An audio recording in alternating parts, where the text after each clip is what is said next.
censura. Hola, muy buenas noches amigos, bienvenidos a su espacio Sin Censura, los martes a las 8 de la noche. Antes que nada quisiera comenzar diciéndole que la próxima semana nuestro espacio de Sin Censura de los martes va a pasar a ser los días jueves y los programas del Dr. Fortín de día jueves van a pasar a ser martes. Así que este año lo empezamos de diferente manera y espero que tengamos el apoyo siempre recibido por parte de todos ustedes y aparte de eso el cariño que se ha tenido de parte de toda la audiencia. El día de hoy vamos a estar hablando un tema muy importante y muy especial para nuestro país porque vamos a hablar con un experto en economía y en finanzas, el cual nos va a estar explicando cuál es el rumbo que va a llevar nuestro país este 2022. Pero recuerden amigos que este espacio es patrocinado por Movimiento Libertad, ya que Movimiento Libertad estará ahí siempre mostrando la verdad y fomentando la libertad de expresión mientras exista la República. Y recuerden que la República va a existir mientras nosotros la sigamos defendiendo. Así que quiero darle la cordial bienvenida a nuestro invitado del día de hoy, el licenciado Luis Membreño, el cual vamos a estar compartiendo este día unos minutos frente a la cámara, tratando de explicar y exponerle a la población todo lo que nos espera este 2022. ¿Qué tal, licenciado? ¿Cómo está? Bien, gracias, Irving. Gracias por la oportunidad de poder compartir un rato por aquí. No, muchas gracias a usted. Para mí es un honor, es un placer y un privilegio tenerlo acá en nuestro programa, ya que va a ser de mucha utilidad saber todo lo que se nos depara para este 2022, cómo estamos y realmente de a dónde venimos. Pues, licenciado, quisiera hacerle la pregunta para romper el hielo el día de hoy y sería, ¿qué nos espera este 22 en materia económica? Ya que vemos que hay muchos proyectos de parte del gobierno y no sabemos realmente la gran mayoría de población a qué es lo que nos van a llevar. Bueno, lo primero es que hay que comprender que el 2021 estuvo muy influido por lo que ocurrió en Estados Unidos. Estados Unidos tuvo un crecimiento muy importante el año pasado y las remesas familiares crecieron de manera espectacular, alrededor de un 26% y llegando más o menos a 7.500 millones de dólares, lo cual es más de un cuarto de la economía, el 27%. Eso fue lo que generó el crecimiento tan grande que tuvo El Salvador este año pasado, porque eso se dirigió a consumo en su gran mayoría, y ese consumo se ve reflejado en importaciones. Esas importaciones, a su vez, le generaron al gobierno impuestos, tanto a través del IVA como a través de los aranceles. Y ese crecimiento fuerte de la economía, entonces, estuvo totalmente relacionado, diríamos, a la economía de Estados Unidos. Entonces la pregunta es, ¿qué va a pasar en Estados Unidos este año? Porque si nuestra economía depende fuertemente de lo que pase allá, entonces hay que pensar un poco qué va a pasar en Estados Unidos para comenzar a tener una idea de qué puede pasar en El Salvador. Lo primero es que en Estados Unidos se quitaron una serie de subsidios, ¿verdad? Que se le dieron a la población por la pandemia, que se mantuvieron durante el 2021. Algunos llegaron hasta enero del 2022 y ya fueron eliminados también. Entonces, eso pues hace que los salvadoreños tengan menos disponibilidad, digamos, de dinero en Estados Unidos por ese lado. Pero por otro lado, el empleo sigue siendo fuerte, sigue habiendo bastante empleo y eso pues genera que puedan tener bastantes disponibilidad de recursos los salvadoreños allá. Y el otro tema es la migración. Sigue habiendo una migración muy fuerte desde El Salvador hacia Estados Unidos por la situación económica, la situación de inseguridad que hay en el país, y todo eso entonces lleva a que más salvadoreños pues emigren. Entonces todo eso en conjunto lleva a que pueda haber más remesas familiares este año. Yo no creo que va a ser al nivel del año pasado, y por lo Ujú. tanto el crecimiento de la economía pues de ese 10% que ha indicado el gobierno que creció el año pasado, probablemente se va a reducir a algo entre 3 y 4%. ¿Verdad? El gobierno llega a decir que hasta 4.6% es lo que ellos estiman que puede crecer. Entonces, digamos que va tendiendo a ser un crecimiento más normal, como lo que tradicionalmente ha sido en El Salvador, de alrededor del 2,5%. Entonces, yo diría que va a ser un año más apretado. Y por el otro lado, también hay otros elementos en Estados Unidos. Por ejemplo, el hecho de la tasa de interés. La tasa de interés va a comenzar a subir, o las tasas de interés van a comenzar a subir en Estados Unidos, porque la Reserva Federal, pues, va a dejar de inyectar dinero, por un lado, y por otro lado, porque va a subir la tasa de interés para contener la inflación. El gran problema Ujú. en el mundo, en El Salvador, es el incremento de precios. Ese incremento de precios que Sí. golpea tan fuertemente a todo el mundo y a los salvadoreños en particular. Y eso entonces hará que la tasa de interés tienda a subir en Estados Unidos. Al subir la tasa de interés en Estados Unidos también se va a reflejar en poco a poco un incremento de tasas de interés aquí en El Salvador. Y eso pues va a llevar también a obtener un incremento de costos para las empresas, para las familias, para las personas.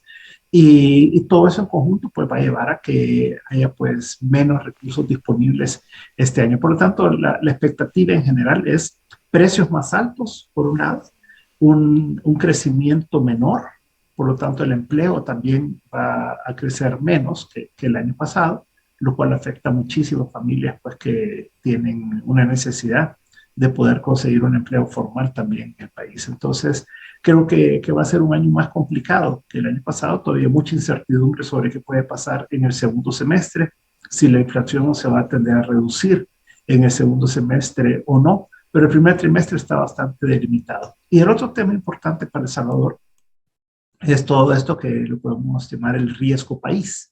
Y esto es porque El Salvador tiene que pagar en enero del 2022 $800 millones en bonos a los inversionistas que nos compraron esos bonos ya hace algunos años. Entonces, esos bonos tienen que ser pagados en enero y hasta el momento lo que se vislumbra, y con los comentarios que hizo, por ejemplo, el presidente Bukele el día de ayer en Twitter, que no hay una real disposición del gobierno a pagar eso.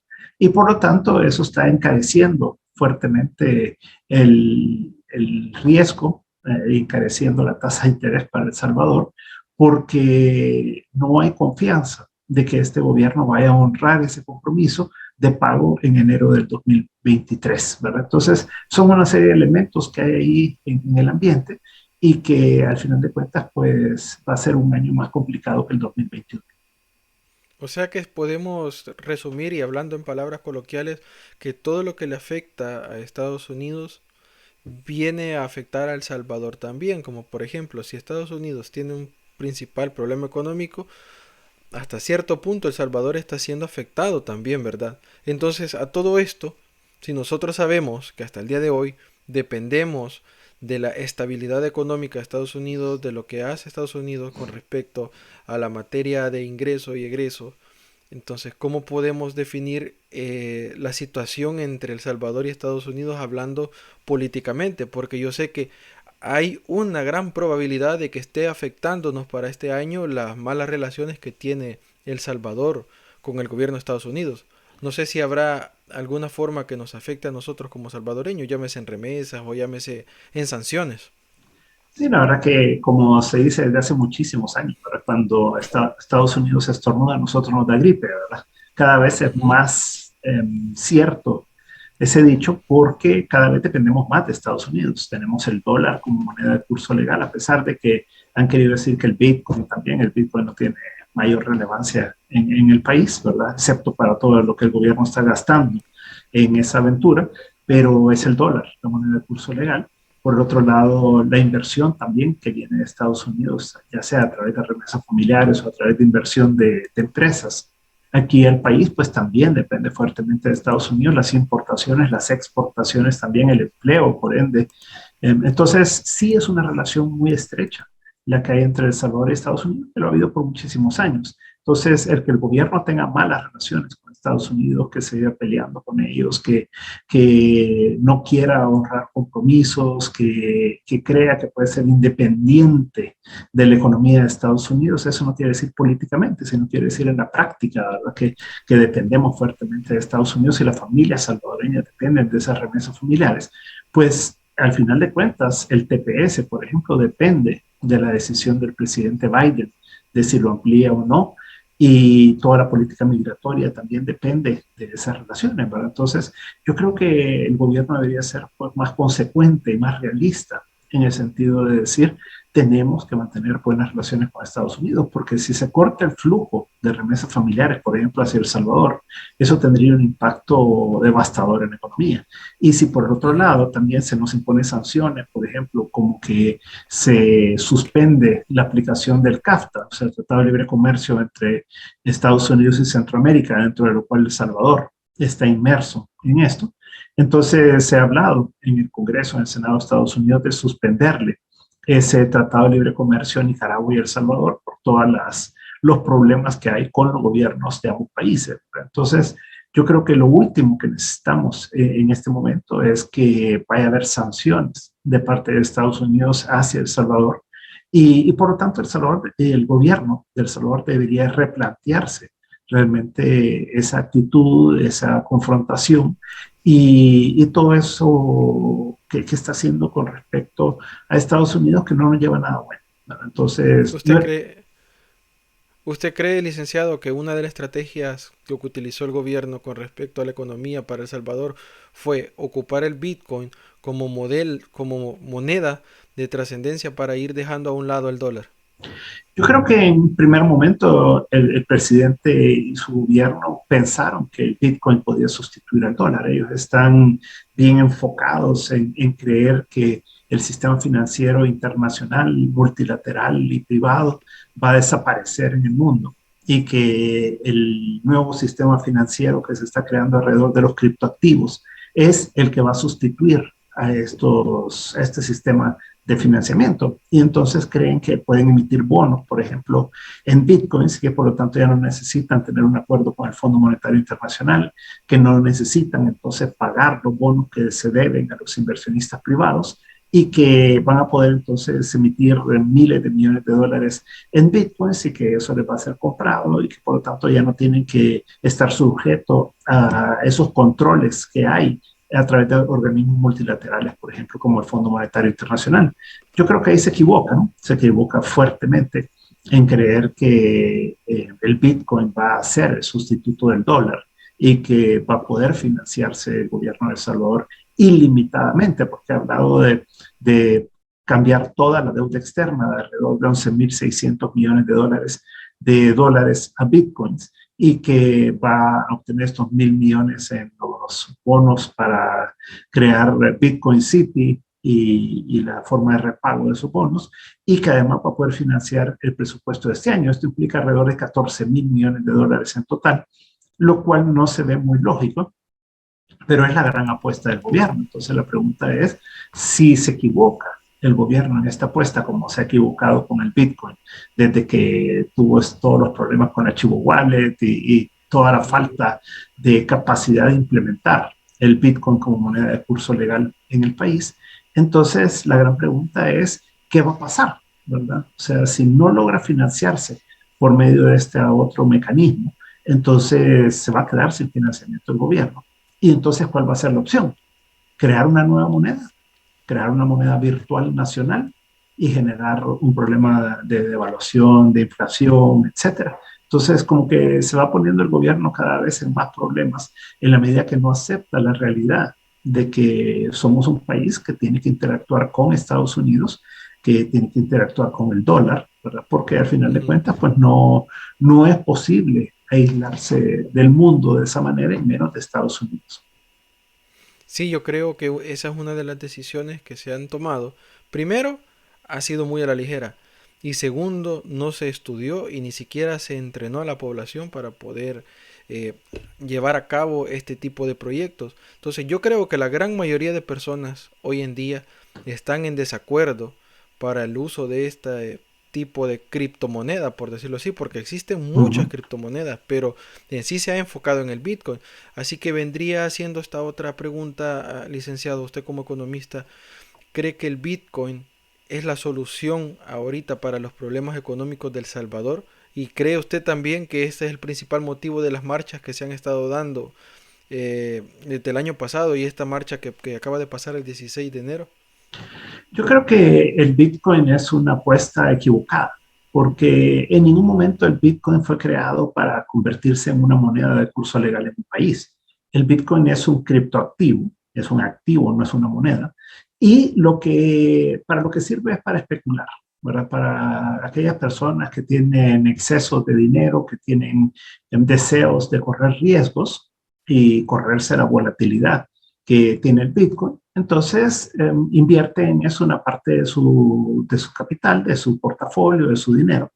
Y de esa manera, al final de cuentas, pues arriesgan una parte en la cual pueden ganar o perder, ¿verdad? Pero eso es muy diferente, o sea, el arriesgar lo que le sobra a alguien que arriesgar la comida de sus hijos del mes, ¿verdad? Entonces, el hecho de pensar que el Bitcoin puede ser una moneda para transacciones diarias, pues algo equivocado, ¿verdad? Por otro lado, se pensaba o se trató de vender que el Bitcoin era una forma de poder competir con el dólar, sustituir el dólar, que era antiinflacionario, que cuando la inflación subiera, como el Bitcoin es un número limitado de emisión que se hace al respecto y que va a llegar a ser hasta de 21 millones de Bitcoins nada más. Entonces, que iba a ser antiinflacionario. Entonces, eso quiere decir que cuando la inflación subiera, entonces el Bitcoin iba a ser más apreciado y su precio iba a subir. Entonces hemos visto en estos días recientes de enero que no sucede así, sino que se comporta igual que las acciones, se comporta igual que otros activos y que no es antiinflacionario. Por lo tanto, ni siquiera ese beneficio, digamos, que se esperaba que tuviera el Bitcoin existe. Entonces, al final se queda uno solo con la volatilidad. Y la volatilidad es muy riesgosa. Vimos como el Bitcoin llegó a $69,000 el precio en noviembre y Sí. ahora anda alrededor de 41,000 y algo. Entonces, eso lo que lleva al final de cuentas es a que mucha gente ha perdido bastante dinero y el gobierno de El Salvador ha perdido mucho dinero de los salvadoreños. Se estima que ha perdido, dependiendo del valor en el que esté el Bitcoin en cada momento, ¿verdad? Pero más de 10 millones de dólares, entre 10 y 15 millones de dólares, lo cual es una cantidad significativa de pérdidas que ha tenido. Y además de todo lo que ha invertido el gobierno, ¿verdad? O sea, los $30 que le dieron a los salvadoreños y la La creación del inversión de los archivo cajeros. wallet, los cajeros, todo el personal que se ha contratado, etcétera, ¿verdad? Entonces, esto ha llevado con la mala implementación, además que se hizo del archivo wallet, todos los errores, todos los robos, al final de cuentas, que ha habido a las personas de su dinero porque no le responden a las personas. Hay personas que lo dicen en Twitter y todo, que llevan 2 meses sin que le respondan por dinero que Licenciado, depositaron. tengo aquí un comentario, se lo voy a poner Sí, ahorita en pantalla, sí. el cual dice así: tal vez él pueda orientar a toda esa gente que han mandado remesas por la famosa Chivo Wallet desde diciembre y a la fecha no les responden por ese dinero. Y la única respuesta que les dan es que están haciendo la gestión y nada. Nos escribe Alicia Amaya y era una pregunta directamente con usted. Y ahorita que estamos tocando el Ujú, tema de las principales deficiencias que está teniendo ese proyecto, porque le puedo llamar proyecto, ujú, eh, no sé si nos puede regalar una respuesta y claro. orientar más o menos cómo está la cosa. Sí, como dice Alicia, o sea, el problema es ese, ¿verdad? Que hay muchas deficiencias del archivo wallet. Hay gente que ha depositado dinero en el archivo wallet, que ha mandado remesas o que ha hecho transacciones internas en El Salvador y que después de meses no le responden, no le dan solución a ese problema de que el dinero desapareció, ¿verdad? Entonces, eso ha generado mucha desconfianza en la población y por eso las transacciones que se hacen en bitcoins en El Salvador son mínimas. Todas las encuestas que se han hecho desde septiembre para acá indican que no pasa del 1% de las ventas de muchas empresas o de algunas empresas, porque no son tantas, y la gran mayoría no tienen ninguna transacción en bitcoins. Entonces, es una apuesta fallida porque además de que no era la forma correcta de hacerla, de que no pudieron implementarlo bien, el problema es que el Bitcoin no soluciona el Ujú. problema de nada. O sea, el dólar es muy estable y el Bitcoin es muy inestable. Entonces, si la gente tiene dólares en Estados Unidos y los va a mandar para El Salvador, para que tengan dólares en El Salvador, entonces, ¿por qué Llega estar dólar. pagando el tipo de cambio del Bitcoin? ¿Verdad? O sea, porque al final de cuentas hay un costo de comprar Bitcoins para poderlos enviar, ¿verdad? Entonces, ahí es a donde no tiene sentido en lo más mínimo el Bitcoin Y eso ha llevado a que en las protestas que hemos visto desde Ujú. septiembre, desde el 15 de septiembre, que fue aquella primera que hubo, Sí. el Bitcoin ha sido un tema muy relevante, ¿verdad? Ha sido un tema que ha estado muy presente en todas esas marchas. En cada una se ha ido agregando otros temas, ¿verdad? Porque cada quien protesta por aquello que más le molesta, pero el Bitcoin es como un factor común de protesta, ¿verdad? A través de las diferentes marchas y a través de los diferentes miembros de la sociedad salvadoreña que han protestado. Entonces, sí, el Bitcoin sigue siendo un tema de molestia, digamos, y de incertidumbre entre los salvadoreños porque no se le ve el sentido, no se ve la ventaja que vaya a tener versus tener el dólar, que es la moneda de curso legal que tenemos en El Salvador desde el 2001. Así es, yo creo que podemos definirlo de una forma más coloquial y un poco más amena, la palabra o la frase, que el Bitcoin es la principal piedra que está cargando sobre la espalda de este gobierno, porque yo creo que es el punto de relación entre los diferentes sectores de la sociedad y la principal, ¿cómo explicarle? La principal eh, forma de expresar de la población que no están de acuerdo con este tipo de proyecto que se ha implementado. Tengo otro comentario también con respecto a eso, se lo voy a poner aquí en pantalla y José, dice José Vélez, dice, ¿qué porcentaje de remesas se envió a El Salvador a través del archivo Wallet? Tengo entendido que fue un medio por ciento, o sea, ni siquiera fue un 1%, desde que inició hasta el día de hoy. ¿Será realidad eso? Muy probablemente. La verdad que uno de los grandes problemas que se mencionan y que todos estamos claros sobre el Bitcoin es la falta de transparencia, ¿verdad? O sea, no hay Ujú. cifras oficiales de transacciones en Bitcoins, no se sabe exactamente cuántos Bitcoins tiene el gobierno de El Salvador, no se sabe a cuánto realmente han comprado, sino que todo se asume en base a tweets del presidente, ¿verdad? Una de las grandes críticas que ha habido es que el presidente compra y vende eh, bitcoins a través de su propio teléfono. Ahora eso no lo hace ningún presidente en el mundo porque no es su dinero, sino que es el dinero del pueblo salvadoreño. Entonces, lo que, lo que hay es que, según el presidente, en algún momento se mandaban 30 millones de dólares al mes, y eso fue ahí por octubre, si no recuerdo mal que lo dijo. Y más o menos, vamos a ver cuánto fue el dato de diciembre, pero probablemente fueron alrededor de 800 millones de dólares. Entonces, si hacemos 30 entre 800, sería el 3,75%. Es el único dato que yo he conocido de parte del presidente, pero probablemente eso bajó después de octubre porque la gente pues se dio cuenta que no tenía ninguna ventaja y esa estimación que hace la persona que nos envía su comentario del medio del 1%, probablemente sea algo así, ¿verdad? Porque no tiene sentido, no tiene ventaja financiera, a menos que alguien tenga un Bitcoin, ¿verdad? O sea, que tenga Bitcoins y que quiera mandarlos, ya no tiene el costo de comprarlos, entonces puede hacer que haya tenido ganancias en algún momento y que los haya mandado. El problema es que desde noviembre para acá solo hay pérdidas con el Bitcoin, ¿verdad? En la medida que ha ido cayendo fuertemente, ha caído más del 30% de su valor desde el 10 de noviembre para acá. Entonces eso hace que pues sea menos atractivo todavía enviar bitcoins porque si lo envían hoy y digamos que hoy en la noche, mañana en la mañana, tiene un valor más bajo, entonces no tiene Ujú. sentido, ahora es una pérdida para las personas. Entonces, mientras no hay una expectativa de que pueda subir el valor del Bitcoin, entonces tampoco tiene sentido el enviar remesas familiares a través de eso porque probablemente va a perder dinero la persona que lo reciba, ¿verdad? Entonces, sí, es muy escaso el monto de transacciones en general, tanto a través de remesas familiares como a través de compras en los comercios que se hace a través de Bitcoin. Démosle el beneficio de la duda al proyecto del Bitcoin.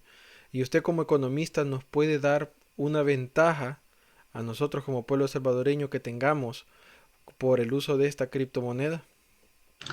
Pues la verdad que no, yo nunca le he encontrado ninguna ventaja. O sea, si aquí tuviéramos una moneda, por ejemplo, como la de Venezuela, que se está devaluando permanentemente, que tiene un problema inflacionario enorme, que está en una hiperinflación, u otros países, ¿verdad? Como Argentina y otros que tienen problemas de inflación. Entonces uno diría, bueno, si la moneda que va a sustituir a la que se tiene, en este caso el bolívar o el peso argentino, es más estable que esas monedas, entonces vale la pena, ¿verdad? El problema es que el Bitcoin no es estable, sino que tiene una alta volatilidad. Entonces, no genera una ventaja tampoco con respecto a esas monedas, menos con respecto al dólar o al euro o al yen o al yuan, ¿verdad? O sea, no tiene una ventaja el Bitcoin como moneda de curso legal, ¿verdad? Ahora, si alguien quiere adquirirlo para poder especular y jugarse si gana o pierde, esa es otra historia, ¿verdad? Pero como moneda, como tal, para transacciones diarias de compra-venta, no tiene ventajas el Bitcoin, que es la razón por la cual el gobierno decidió implementarlo, crear la ley del Bitcoin y darle un carácter de curso legal.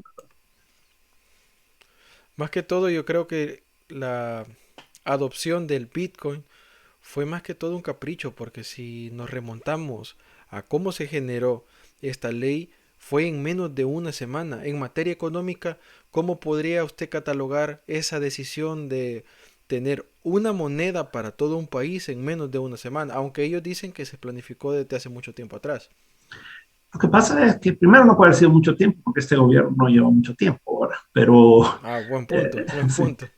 pero nunca se hace un cambio de esta naturaleza. Por ejemplo, el cambio de colón a dólar. Yo me acuerdo que lo comenzamos a discutir en los medios desde 1994, 1995, toda la administración del presidente Calderón Sol se discutió la opción de hacerlo y en un primer momento era una caja de convertibilidad que al estilo argentino. Después se pensó en la dolarización, pero al final no lo hizo. Esa fue una administración que duró del 94 al 99, ¿verdad? Y luego fue hasta en el 2000 que el presidente Flores decidió hacer eso, ¿verdad? Pero lo que pasa es que cuando no hay pesos y contrapesos en una sociedad, cuando no hay una asamblea legislativa independiente que pueda analizar las cosas con detenimiento, con sensatez, en base a estudios técnicos, en base a estudios que se necesitaban para poder tomar una decisión de este tipo, porque no hay ningún país hasta este día en el mundo que le haya dado curso legal al Bitcoin. Entonces, hubieran tenido que esperar por lo menos 6 meses a un año, desde ahí por junio, que el presidente pues lo anunció, como para poder tomar una decisión de si vale la pena o no. Recordemos que el BCE, Banco Centroamericano de Integración Económica, dijo en ese momento que el gobierno le había pedido que hicieran los estudios, pero solo contratar la consultoría le llevó hasta septiembre. O sea, y los datos y el estudio iba a terminar a finales de año. O sea que tal vez hasta ahora se conoce el resultado de ese estudio, lo cual no han dado a conocer públicamente, ¿verdad? Pero hacer reformas de ese tipo es algo muy delicado que necesita una discusión y necesita una discusión técnica también, porque esto es elemento de materia monetaria, ¿verdad? Y además Es cierto. debería de haberse involucrado el Banco Central. El Banco Central en ningún momento ha discutido este tema, en ningún momento ha sido parte de, ¿verdad? Por ejemplo, si es una moneda, las monedas se manejan en el Banco Central. Entonces, ¿por qué la Chivo Wallet no la maneja el Banco Central, ¿verdad? Entonces, hay muchas cosas que debieron de haberse hecho y analizado antes. Otro tema, por ejemplo, es de las pensiones. El presidente dijo el 15 de septiembre que para el 15 de octubre iba a presentar una reforma de pensiones. Y recordemos que lo venía anunciando todo el año. Entonces, ¿por qué no hay una reforma de pensiones presentada hasta este momento de la Asamblea Legislativa? Porque no es así nomás. O sea, porque hay que hacer estudios actuariales, hay que ver los impactos de cualquier decisión que se tome. Entonces, este gobierno tiende a hacer ese tipo de cosas. O sea, hace Mucho discurso anuncios, populista, quizás. ¿sí? Y además lo aprueba en cualquier momento. ¿Verdad? O sea, lo presenta en la mañana en la Asamblea Legislativa y en la noche está aprobado. En 2 páginas de papel bond presentaron dieron la propuesta del Bitcoin y a la semana ya estaba. Ni siquiera había, así como usted dice, un estudio, no había ni siquiera una discusión interna en la Asamblea Legislativa. El Ministerio de Hacienda ni siquiera se pronunció de qué es lo que iba a pasar, ni siquiera un entrenamiento para las personas, porque no necesitábamos solo la información, sino que necesitamos, todavía hoy en día necesitamos un entrenamiento para poder utilizar ese tipo de plataformas. Licenciado, quisiera interrumpirlo en este momento porque hemos llegado a la mitad de nuestro programa. y le vamos a dar paso al espacio publicitario de Resistencia Ciudadana y vamos a regresar en nuestra segunda parte del programa hablando de qué nos espera y tengo 3 preguntas muy interesantes para usted. No sé si me regala 3 minutos mientras hacemos el corte. Perfecto. Ok, bueno amigos, entonces hemos llegado a la mitad del programa. Vamos ahorita a pasar a un momento muy importante, el cual es el Foca Coin de la semana. Luego entramos al espacio de nuestro patrocinador de Resistencia Ciudadana y regresamos con Luis Membreño, que es economista y es un máster con respecto a este tipo de temas. Vamos a habilitar el espacio para los comentarios, por si ustedes tienen alguna duda, alguna sugerencia, la pueden hacer. Entonces, ya regresamos. Y el Foca Coin de la semana es para Nayib Bukele, el presidente de El Salvador, al que un día le gusta llamarse el dictador más cool del mundo y hoy se describe en redes como el CEO de El Salvador, como si su país fuera una empresa y sus ciudadanos fueran sus empleados. No son los salvadoreños los verdaderos jefes que votan en las urnas por los trabajadores que están en los gobiernos para administrar el patrimonio y los impuestos de los salvadoreños. Pero bueno, Bukele, que como presidente es un gran showman de la política, anunció que va a construir una ciudad Bitcoin. Ya me imagino qué pensarán los salvadoreños que hoy día no tienen acceso a los servicios públicos básicos y van a ver la energía geotérmica hacer Bitcoins.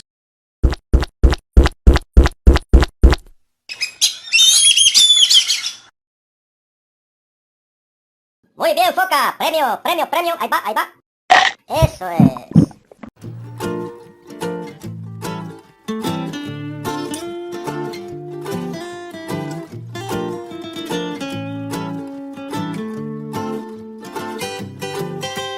Soy ese clamor desesperado de una madre. Soy sangre derramada en las manos de un cobarde. Soy fuerzas que se unen en un cordón humano. Las manos del obrero. Soy voz de la conciencia que la vida está primero. Soy grito de la juventud. Soy ciencia, soy cultura. Memoria que no quiere revivir la dictadura. No soy una bandera, soy quien le da sentido. Soy la voz que quisiste silenciar, la del caído. Soy arte que protesta, un pueblo que resiste, con palos y pititas de los que te reíste. Tus armas son el odio, terror y metralleta. Disfrazas tu mentira en una papeleta. Y aunque ya callaste la voz de tu conciencia, yo no voy a parar porque yo soy la resistencia.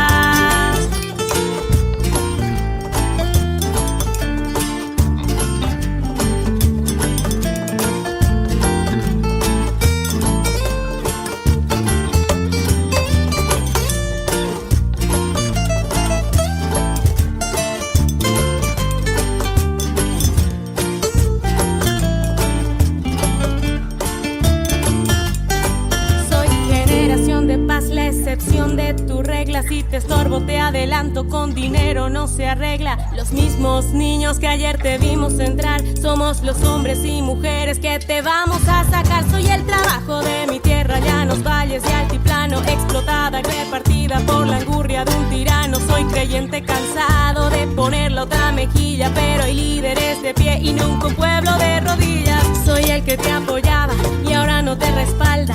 Soy todos los inocentes que cargas sobre tu espalda. En tu papel de víctima tu gente mentiste. En el que ayer odiabas, hoy te convertiste.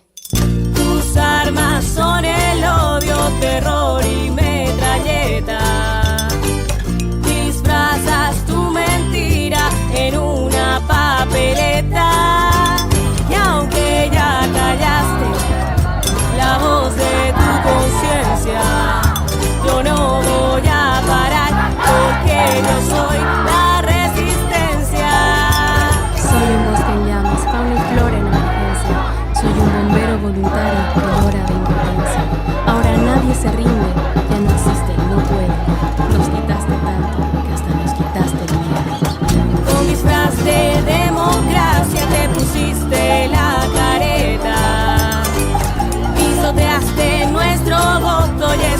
todo se respeta. Y hoy salimos a las calles a callar, porque somos la resistencia. Y no vamos a callar, porque somos la resistencia. Y no vamos a callar, porque somos la resistencia.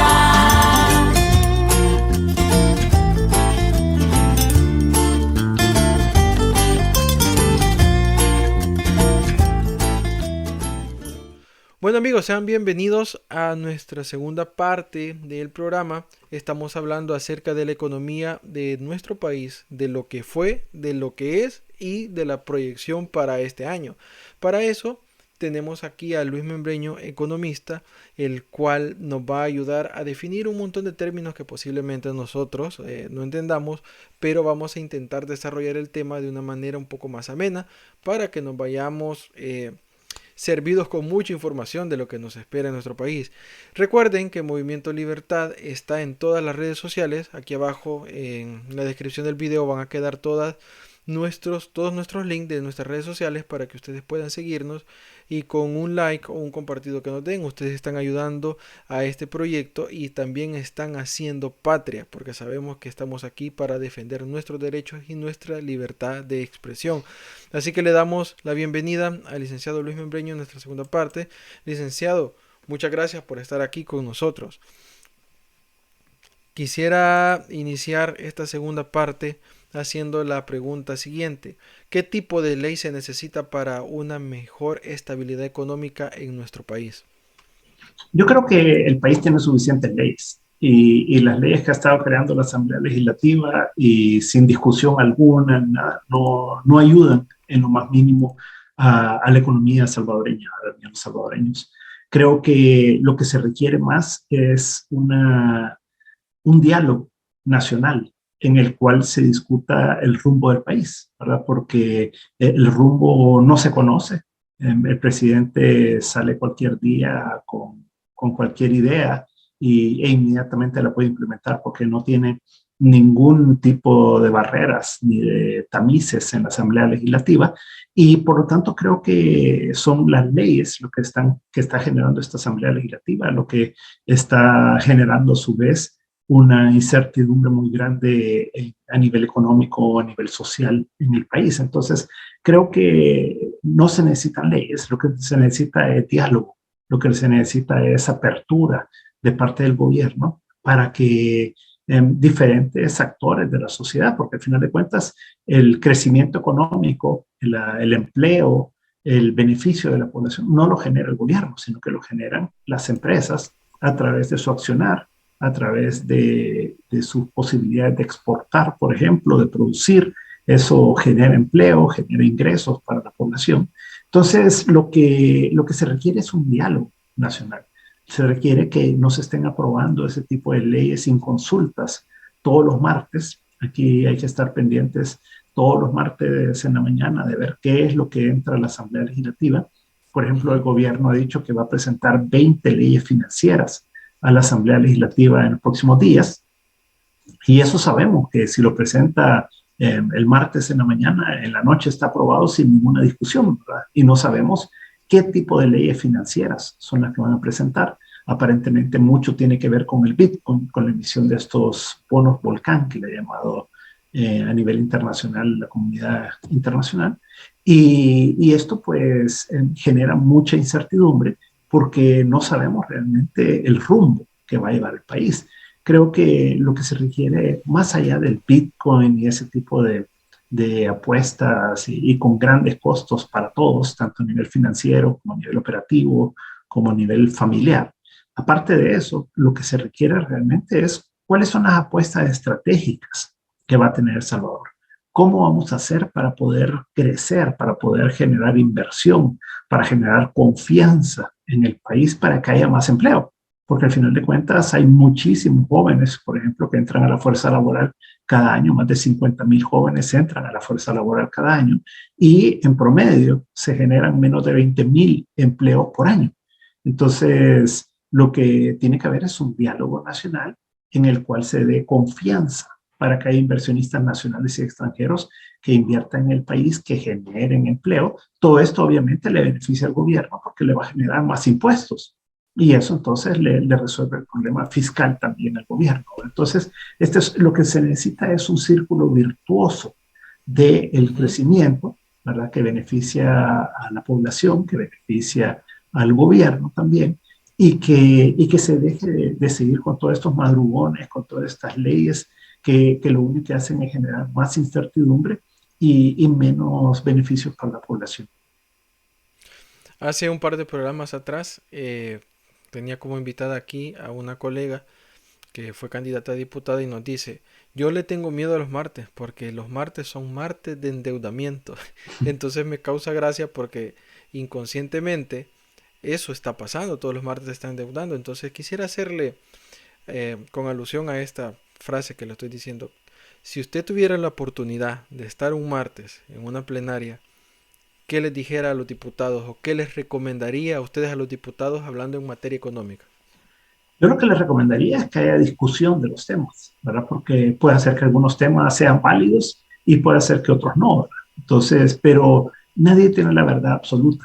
Yo creo que en el diálogo, en el escuchar diferentes puntos de vista, está la riqueza de una sociedad. Y son decisiones sensibles, son decisiones muy importantes las que se toman desde la Asamblea Legislativa. Y entonces no puede ser que simplemente, por ejemplo, a la Comisión de Hacienda y Especial de Presupuesto se lleve una pieza de correspondencia en la mañana, se le dé dispensa de trámite, se discuta durante una hora, entre comillas discutir, ¿verdad? Durante una hora en la Asamblea, en la comisión respectiva, en la Comisión de Hacienda, y que una hora después esté con dictamen favorable, pasa a la plenaria y una hora después está aprobado. Entonces, eso no es un proceso de formación de ley como lo estipula la Constitución de la República, ¿verdad? Sino que debería entrar eso en una plenaria, debería pasar a la comisión la siguiente semana, debería darse tiempo suficiente para discutir los temas, debería darse tiempo para hacer los análisis técnicos que corresponden, porque la mayor parte pues necesita análisis técnicos, y después ya de una deliberación del tiempo que sea necesario, entonces se puede pasar ya a una aprobación, ¿verdad? Hemos visto, por ejemplo, como mencionaba, el tema de la ley de pensiones, ¿verdad? Que se quiere reformar, que dijeron que en un mes lo iban a hacer. Gracias a Dios en ese caso se dieron cuenta que no es así nomás, de que es un tema bien complejo. Y ahora están diciendo que lo van a discutir durante 6 meses en la Asamblea Legislativa. Ojalá que así sea, ahora que se dé espacio para discutirlo en la Asamblea Legislativa, que se tengan los estudios técnicos y los estudios actuariales, por ejemplo, específicos ya hechos para poder tener una base técnica sobre la cual discutir y de esa manera entonces se debería hacer todas las discusiones de todas las leyes, ¿verdad? Pero si al final de cuentas van a seguir con este mismo procedimiento de que se presentan estas 20 leyes financieras un día y ese mismo día están aprobadas, aparte de que es un procedimiento inconstitucional, esto lleva más incertidumbre, lleva a generar más desconfianza en el país porque las reglas del juego no están claras, porque pueden ser cambiadas en cualquier momento. Y hay leyes, por ejemplo, que se han pasado que generan mucha incertidumbre. Esta de expropiaciones por parte del gobierno, en la medida que haya un proyecto municipal, por ejemplo, de interés nacional, que le llaman. Entonces, por ejemplo, si en este lugar donde quieren establecer Bitcoin City, como en Conchagua de Conchagua, ¿verdad? Entonces, lo que quieren hacer es expropiar a todas las personas que son poseedoras de esos terrenos. Entonces lo pueden hacer rapidísimo. Ya ni siquiera tienen que seguir todos los procesos legales, sino que es un proceso abreviado, le llaman. Y entonces pueden expropiar a todas las personas que posean esos terrenos, lo pueden expropiar rapidísimo. Y de esa manera entonces nadie puede discutirlo porque es de interés nacional, ¿verdad? Entonces, ese tipo de cosas son las que generan mucha incertidumbre. Esa ley fue aprobada en un 2x3 en la Asamblea Legislativa sin mediar discusión alguna, sin ver las consecuencias, sin ponerle ningún tipo de reparos a eso porque no hubo oportunidad. Y no hay previa explicación a las personas que van a salir afectadas, tampoco no hay eso. No, para nada. O sea, simplemente si esta comisión o esta dirección del gobierno decide que quiere expropiarle a usted su casa o su terreno o su propiedad, pues lo puede hacer casi inmediatamente, ¿verdad? Porque este proceso, pues probablemente que es inconstitucional, ¿verdad? Pero este proceso que ya está aprobado por la Asamblea Legislativa y que no tenemos una sala constitucional que pueda decir lo contrario, porque además afecta al régimen, o lo que hace es que aprueba todo lo que el gobierno quiere, ¿verdad? Y no rechaza nada. Entonces, todo esto pues hace que los derechos de los ciudadanos se vulneren fácilmente por parte de un gobierno que no respeta los derechos de los ciudadanos. Así como podemos definir que vivimos en una dictadura de sociedad, planteémonos los dos escenarios que por lo menos yo los tengo aquí en mente siempre. Vimos que regaló $300 a las personas que fueron afectadas en la pandemia. Vimos que regaló $30 a las personas que descargaran la aplicación del Chivo Wallet. Entonces, teniendo esos factores que acabo de mencionar, quisiera hacer la siguiente pregunta. ¿Será que también estamos viviendo una dictadura económica por parte del gobierno? Pues sí, en la medida que no hay una democracia, ¿verdad? Que la democracia está basada en el diálogo, en buscar consensos, en buscar discutir las cosas, pues al final es una imposición, ¿verdad? Y las dictaduras se caracterizan por imponer las medidas, por imponer las leyes, por imponer todas las decisiones a la sociedad, ¿verdad? Entonces, pues sí, estaríamos hablando de una dictadura económica. Por ejemplo, si estas 20 leyes que estamos conversando, que de carácter financiero, las quisieran pasar mañana, entonces lo harían sin ninguna discusión. Dirían, esto es lo mejor y ya, ¿verdad? Entonces, al final de cuentas, es una imposición, es una dictadura y no hay capacidad ni deseo de dialogar con los diferentes miembros de la sociedad, ¿verdad? Entonces, sí es un gran peligro el que está corriendo el país, porque al final de cuentas depende de la decisión de una sola persona, ¿verdad? Y de cómo esa persona piense, y la verdad que tweets que hemos visto recientemente del presidente dejan mucho que pensar, ¿verdad? El que acaba de lanzar el día de ayer, por ejemplo, sobre Standard & Poor's, que va a bajar la calificación de riesgo, y dice en malas palabras que no le importa lo que sucede, ¿verdad? O sea, ofensivamente, ¿sí? ¿Verdad? Y sí, prepotentemente, como diciendo, yo tengo la verdad y nadie más sabe, ni Standard & Poor's, ni ninguna otra calificadora de riesgo, porque solo yo tengo la razón, ¿verdad? Pues denota una prepotencia, denota un estilo dictatorial de actuar, y como dentro de su círculo no hay nadie que lo contradiga ni que pueda poner a discusión los temas, ¿verdad? Entonces, eso es un peligro, porque un país no es posesión ni propiedad de un presidente de la República. Él se llama CEO. Sí, claro, o sea, se llama CEO de El Salvador. Él cree que él tiene todo el poder como que fuera una empresa, ¿verdad? Y esta no es una empresa, o sea, este es el país. Piensa que somos sus empleados, cuando es al contrario, él es empleado del pueblo, o sea, él es empleado de nosotros. Hasta Exacto. Su misma gente, yo me acuerdo que la crítica que hacían, porque ellos critican con mucha sátira, entonces decían, nosotros le pagamos al actual diputado, nosotros somos los jefes de ellos. Pero cuando se dio vuelta la situación, entonces ya ellos ya no dicen nada. Entonces, para mí estamos en una situación muy delicada en la cual tenemos que prestarle mucha atención en todos los aspectos, en materia económica, en materia fiscal. Y me remonto a una frase que utilizó un invitado el año pasado que dijo: posiblemente todas las personas lo quieran decir que estamos viviendo actualmente en una dictadura, pero si ustedes le preguntan al individuo, el individuo no le va a decir que es una dictadura, porque ni siquiera sabe lo que es una dictadura. Más que todo, él está actuando a puro capricho. Entonces viene la otra pregunta. ¿Todos estos proyectos que se han venido dando económicamente vienen siendo caprichos? ¿Estamos hablando del Bitcoin?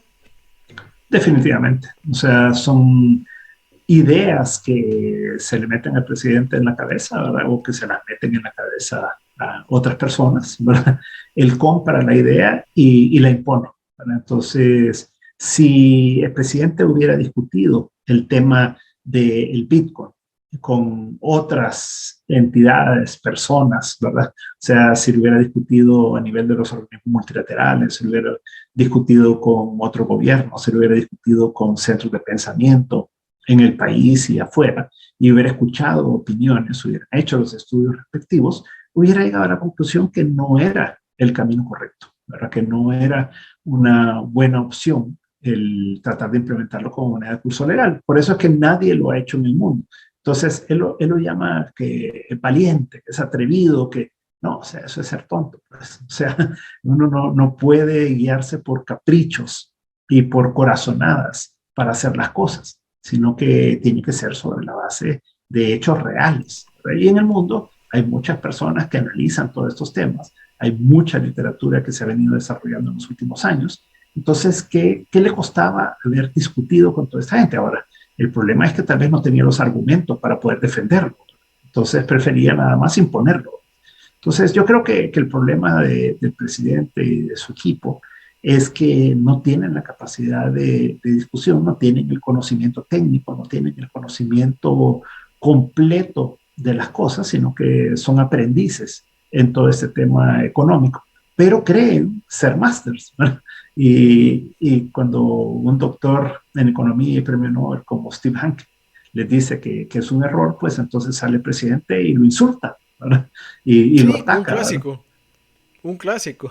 Entonces ellos creen que con insultos y con ataques pueden desviar la atención y pueden dejar de discutir las cosas, cuando en realidad lo que debería de haber es humildad, ¿verdad? Entre más poder tiene alguien, entre más conocimiento tiene alguien, debe de ser más humilde. He conocido personas brillantes en materia económica, doctores, algunas personas nominadas a premio Nobel y demás, y son las personas más humildes que uno pueda conocer. La prepotencia no existe, porque al final de cuentas lo que ellos entienden es que ellos conocen una pequeña parte del conocimiento económico y tienen la capacidad de ver todo lo que no saben, ¿verdad? Entonces tienden a ser personas pero muy honestas y muy humildes, ¿verdad? Y son las personas pequeñas en conocimiento los que se creen los genios, ¿no?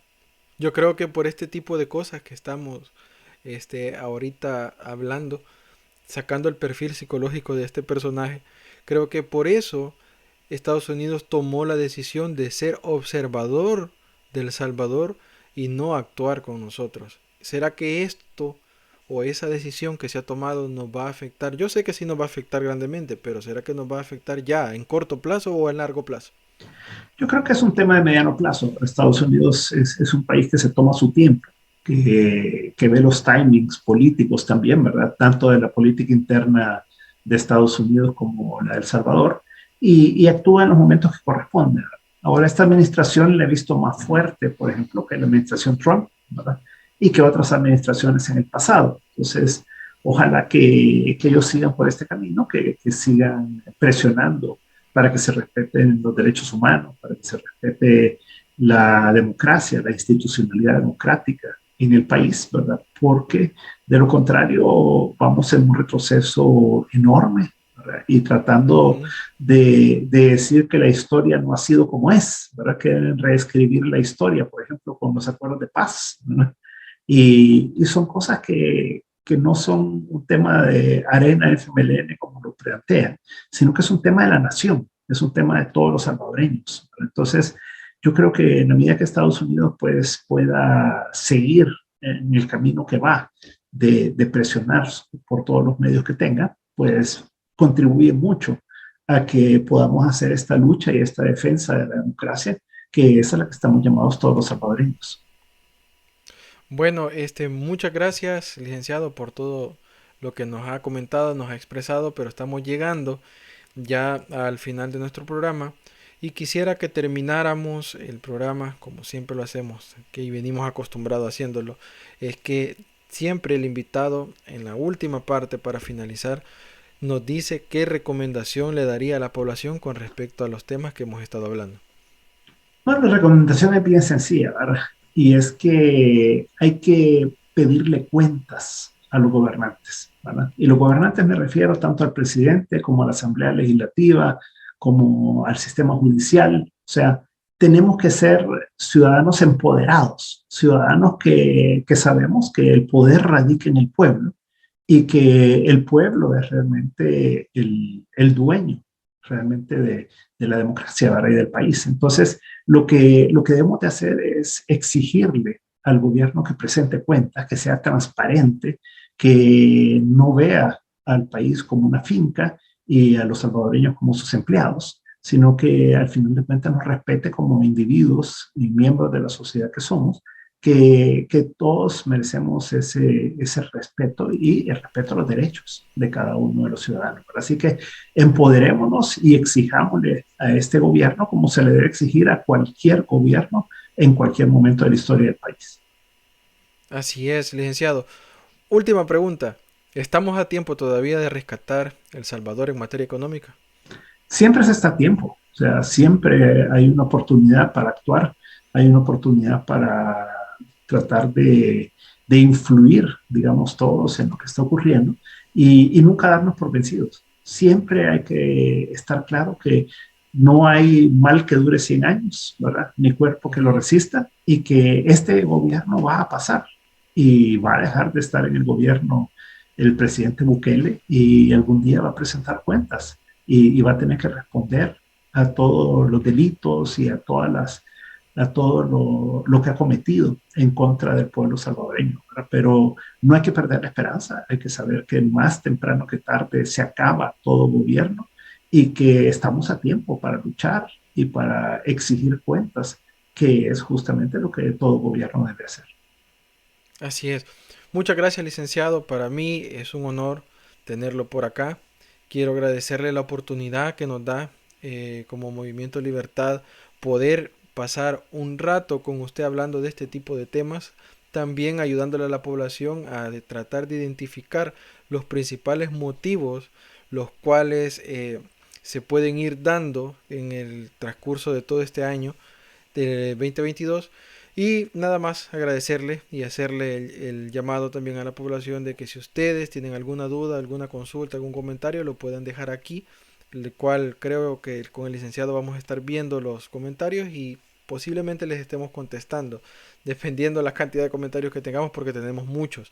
A las personas que nos han estado escribiendo también, no hemos podido contestarles a todos, hemos sacado uno que otro comentario y hemos estado teniendo participación de ustedes durante el programa. Recuerden que todas nuestras redes sociales van a quedar aquí abajo en la descripción del video y nuestro correo electrónico también. Licenciado, muchas gracias por la oportunidad. Espero tenerlo próximamente aquí en un programa más adelante.